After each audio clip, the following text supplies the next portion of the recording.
Hi everyone, welcome back to my channel, or welcome if you are new.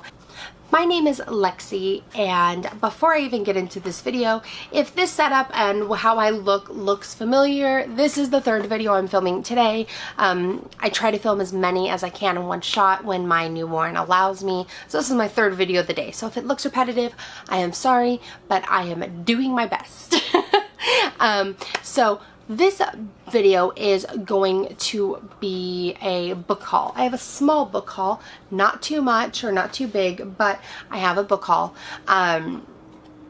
So I have probably about 1, 2, 3, 4, 5, 6, 7, 8, 9 or 10 books. So I figured that's a decent size for a book haul and not too long, not too short. So I figured I would just film it. And yeah, so I thought I was going to be on a book buying ban for a while and just read off my shelves. But you know what? Book buying is another addiction. So reading for me is an addiction, and book buying is a separate addiction. I will buy so many books and just leave them on my shelves. I don't know why, but you know what? They never go anywhere. So it doesn't really hurt, right? You'll always get to them eventually, maybe a few years down the road, but you get to them. So that's how I look at it. So yeah, I'm just gonna jump right on in. So the first book that I have in my pile is Electric Idol by Kate Robert. This is the second book, or the continuation in the series of the Neon Gods, but this isn't really a continuation. I think that they can be read separate because they're completely different stories. Neon Gods follows Hades and Persephone, and this one follows Psyche and Eros. So this is a completely different story, but in the same world, or the same modern city of Olympus. I love Neon Gods, and I saw this. I picked this one up at Target for like 10 bucks. It was the last one. I'm like, oh, it was meant to be. I have to get it. So I bought it, and I am excited to give it a shot. I hope I love it just as much as Neon Gods. And I believe the third one is coming out this year as well. So I need to finish this and read this before the third one comes out, because yeah, I can't get enough. Okay, next, I picked up The Paris Library by Janet Skesling Charles. So this one, I had not heard anything about. I think I saw this at either Costco or Sam's Club, and I picked it up because it sounds really good. So this follows Odile in Paris 1939 when the Nazis invade, and she's a librarian for the American Library in Paris when Nazis invade and start burning books. So it follows her during that. And then it also bounces to Montana in 1983 with Lily, and she's a lonely teenager intrigued by the air of mystery about her elderly neighbor from Paris. So Lily is starting to uncover things that happened in Odile's past, and it says that a dark secret connects them. Sounds pretty good. It's a book about books in Paris during Nazi invasion. I love books that jump back, you know, history. I love books that kind of go back in time, but they're fiction, but they happen in real life events. I do enjoy that. I do have my history degree. I love history. So I thought this would be a fun book to pick up and try. Might be a little bit might be a little bit more emotional than I thought, but I think it'll be good. Okay, the next book that I picked up is One Day in December by Josie Silver. So I recently went on a trip to Phoenix to go wedding dress shopping with my best friend, and I'm so happy for her. But out there they have so many bookstores compared to out here. So they have Bookmans. If you have Bookmans in your city, definitely go. You can buy new and used books, movies, video games, board games, so much for such good prices. So I picked this up used, and this one I know that it's not. I'll probably read this in the winter time, so I'll probably save it. But it says 2 people, 10 chances, 1 unforgettable love story. So from what I know about this book, it 2 people see each other from a distance. I think it's like a train ride or something like that. Well, they end up being like, I think, soulmates or something like that. And they need, and then she needs to, I think it's Lori, needs to find him. She knows he's the one, but she doesn't know who he is because they just literally saw each other and then they were gone. So I think it sounds like a pretty fun little love story based in December. So I picked it up. I've seen it kind of different places, so I figured I would give it a shot. Okay, next, at the same store, at Bookman's, I got this used as well, and this was in, the first book is in my April TBR, and this is Royal Wedding by Meg Cabot. This is part of the Princess Diaries novels, or Princess Diaries series, and like I said in my previous April TBR book or video, I love Mia Thermopolis. I love the Princess Diaries movies. It's like my comfort watch. So I figured I would start reading this series and see how much I like it compared to the movies, or if I like it more. So I figured I didn't have this one, so I wanted to pick it up so I have it on my shelf when I'm ready to read it. I picked that one up for a really good price as well. It was used, so it was a good buy for me. Okay, next, I dragged my husband to Barnes & Noble while we were in Phoenix as well, and I picked up a few books. I definitely wanted to pick up For Aunties in a Wedding, and they could not find it.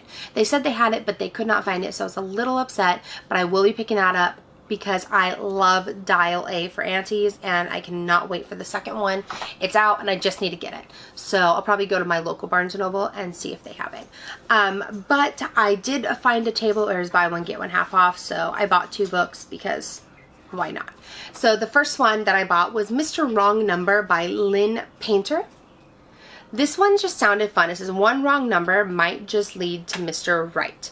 So I believe this is, it actually has, so from the author of Dial A for Aunties, it's funny how I was just talking about it. It says, the author said, one of my favorite rom-coms, heavy on the com and steamy on the rom.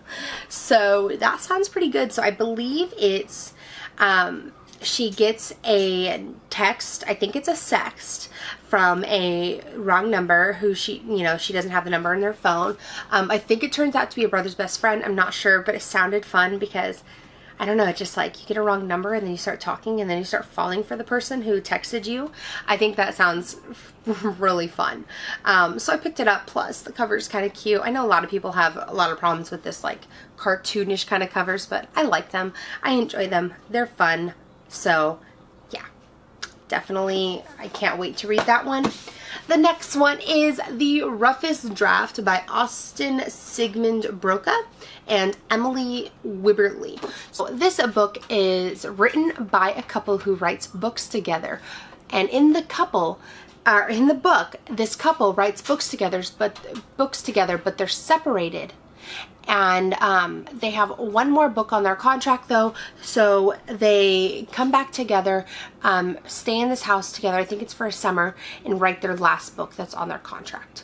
So this, I definitely believe, is a second chance romance, which I don't know if it's my absolute favorite trope, but I do enjoy it. So I've seen this all over social media, and I saw it for buy one, get one half off, and I figured it's a steal. Why not grab it?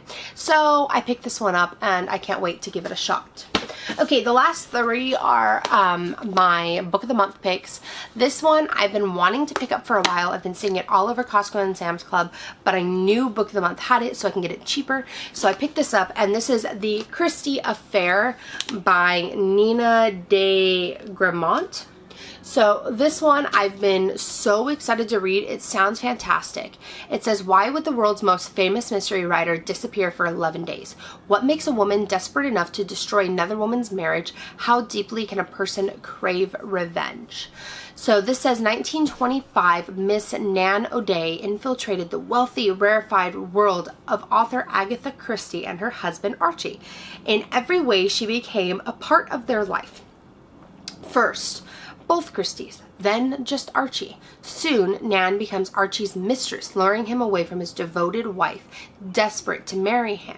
Nan's plot didn't begin the day she met Archie and Agatha. It began decades before in Ireland when Nan was a young girl. She and the man she loved were a star-crossed couple who were destined to be together until the Great War, a pandemic, and shameful secrets tore them apart. Then acts of unspeakable cruelty kept them separated. What drives someone to murder? What will someone do in the name of of love? What kind of crime? Can brilliant, unforgettable novel explores these questions and more? Sounds fantastic. Super excited. The cover is gorgeous. I cannot wait to read this. I was so happy to pick this up, and I made sure to add it into my box as soon as possible. Like, I waited for book of the month. I'm like, okay, oh, it's time to pick my book. So I pick my book, and then I'm like, throw that in the box immediately. Ship it ASAP. I need it. The next one is The Book of Cold Cases by Simone St. James. I did not pick this one up last month, and I was kind of sad that I didn't, so I did pick it up this month. Everybody's saying it's amazing, so I decided to try it. I've never really gotten into true crime books, so I'm going to try to dabble into it and see how it goes. But this says a true crime blogger gets more than she bargained for while interviewing the woman acquitted of 2 cold case slayings in this chilling new novel from the best-selling author of Sundown Motel. So it sounds fantastic. I really don't want to read too much into it because I want to be surprised. I don't really want to know what happens, so I'm really not going to say much more about it or read much more about it because I want to be pleasantly surprised while reading this book.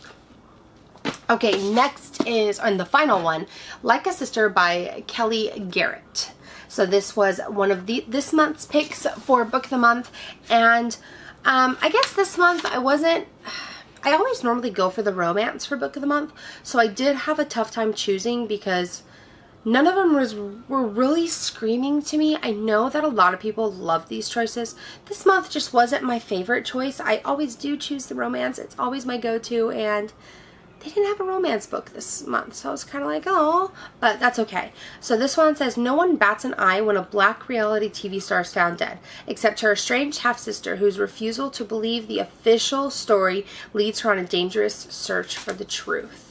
So I know this is the mystery thriller kind of choice for the month, and I've always been disappointed with the ones I've read in the past.